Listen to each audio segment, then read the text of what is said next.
Bismillah, Assalamualaikum warahmatullahi wabarakatuh. Selamat pagi, selamat siang, selamat sore, selamat malam Bu dosen dan teman-teman lainnya yang berbahagia.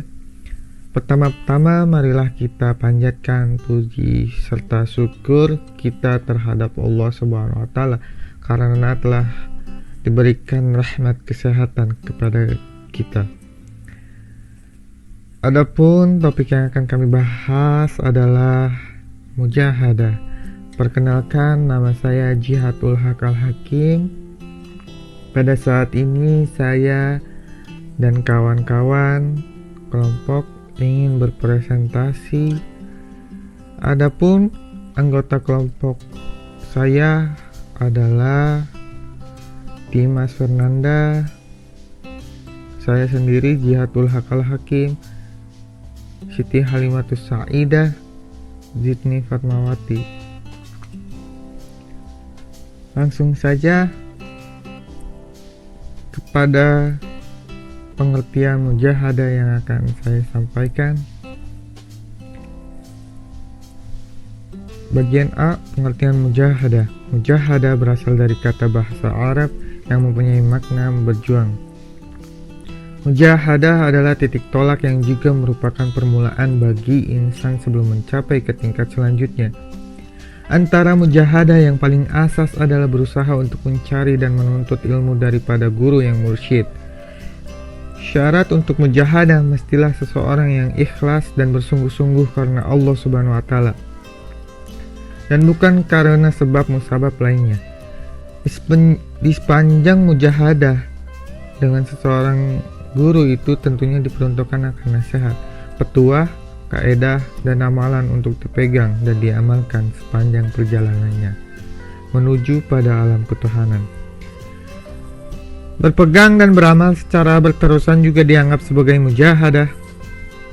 Bagi orang awam, menunaikan segala perintah dan menjauhi segala larangan Allah Ta'ala secara istiqomah juga termasuk dalam kategori mujahadah. Segala usaha demi mengejar keridhaan Allah termasuk ke dalam golongan mujahadah. Adapun dasar-dasar mujahadah, Allah menyinggung di dalam Quran surat Al-Maidah ayat 35, lalu Quran surat Al-Ankabut ayat 69, dan Quran surat Al-Hajj ayat 78. Adapun macam-macam mujahadah antara lain: A. Mujahadah yaumiyah adalah mujahadah yang dilakukan secara berjamaah yang dilaksanakan setiap hari. B. Mujahadah usbu'iyah adalah mujahadah yang dilakukan secara berjamaah yang dilaksanakan seminggu sekali. C. Mujahadah syar'iyah adalah mujahadah yang dilakukan secara berjamaah dan dilaksanakan sebulan sekali. D. Mujahadah Rubu sanah adalah mujahadah yang dilakukan secara berjamaah dan dilaksanakan 3 bulan sekali. E. Mujahadah nifsu sanah adalah mujahadah yang dilakukan secara berjamaah dan dilaksanakan setengah tahun sekali. F. Mujahadah kubro adalah mujahadah besar-besaran yang dilakukan dalam bulan Muharram dan bulan Rajab dalam lingkungan pusat. G. Mujahadah khusus adalah mujahadah yang dilakukan secara khusus, misalnya niat sebelum melaksanakan pekerjaan yang baik. H. Mujahadah non-stop adalah mujahadah yang dilakukan secara terus-menerus dalam waktu yang mujahadah yang sudah ditentukan. I. Mujahadah momentiyah atau waktiyah adalah mujahadah yang dilaksanakan pada waktu tertentu yang diinstruksikan oleh pengurus pusat. D. Hukum mujahadah. Mujahadah hukumnya adalah fardu ain.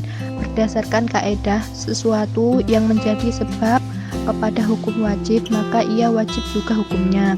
Menurut Syekh Abdul Ghani An-Nablusi radhiyallahu berkata, mujahadah adalah sebuah ibadah dan tidak akan terjadi tanpa adanya ilmu.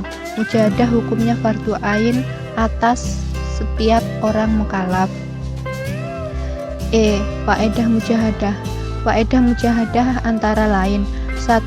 Menjernihkan hati dan makrifat billah. atau sadar kepada Allah. 2. Memperoleh hidayah taufik Allah dan syafaat tarbiyah Rasulullah. 3.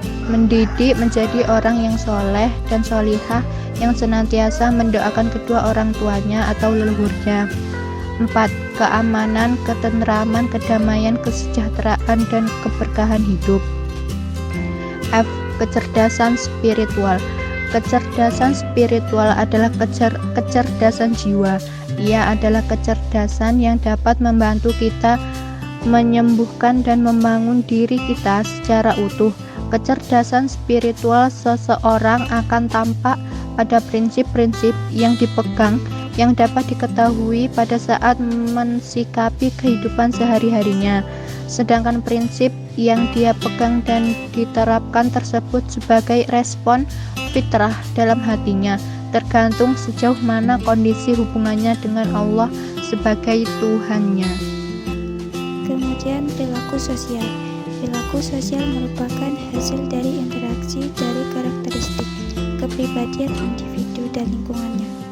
Dalam hal ini, lingkungan sebagai ruang hidup tidak dapat dipisahkan dari kesatuan dengan kepribadian manusia.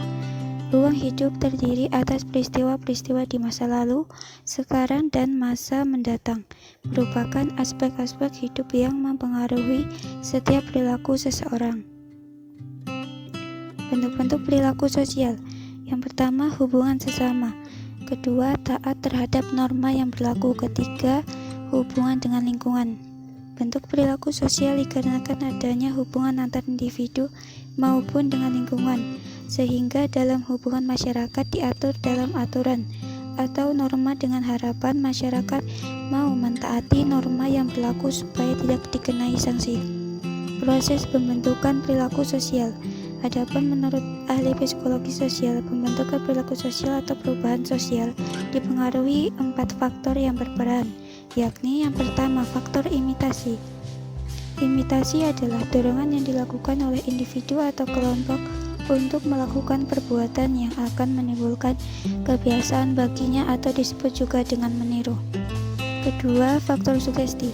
Arti sugesti dan imitasi dalam hubungannya dengan interaksi sosial hampir sama. Faktor identifikasi. Identifikasi yaitu sebuah dorongan untuk menjadi identik sama dengan orang lain. Faktor simpati. Simpati dapat dirumuskan sebagai perasaan tertariknya orang yang satu terhadap orang yang lain. Contoh perilaku sosial. 1. Berperan aktif dalam kegiatan masyarakat. 2. Taat peraturan di masyarakat, bangsa, dan negara. 3. Sopan dalam berbicara. 4. Memaafkan kesalahan orang lain. 5. Menjenguk teman atau kerabat yang sakit. 6. Tidak melakukan perbuatan anarkis. 7. Tolong-menolong sesama. Dan yang terakhir, menahan amarah. Faktor yang memengaruhi perilaku sosial. 1. Faktor internal. Faktor internal yaitu faktor yang terdapat dalam pribadi manusia itu sendiri. Faktor ini berupa selectivity atau daya pilih seseorang untuk menerima dan mengolah pengaruh-pengaruh yang datang dari luar. 2. Faktor eksternal. Faktor eksternal adalah faktor yang terdapat di luar pribadi manusia. Faktor ini berupa interaksi sosial di luar kelompok. Kedua faktor tersebut di atas yang secara umum dapat membentuk proses pembentuk perilaku sosial santri dalam berinteraksi dengan lingkungannya.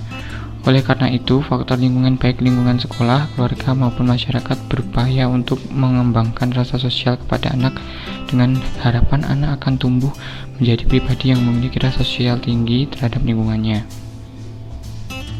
Baiklah, sekian dari presentasi dari kelompok kami. Bila ada kekurangan, kami mohon maaf.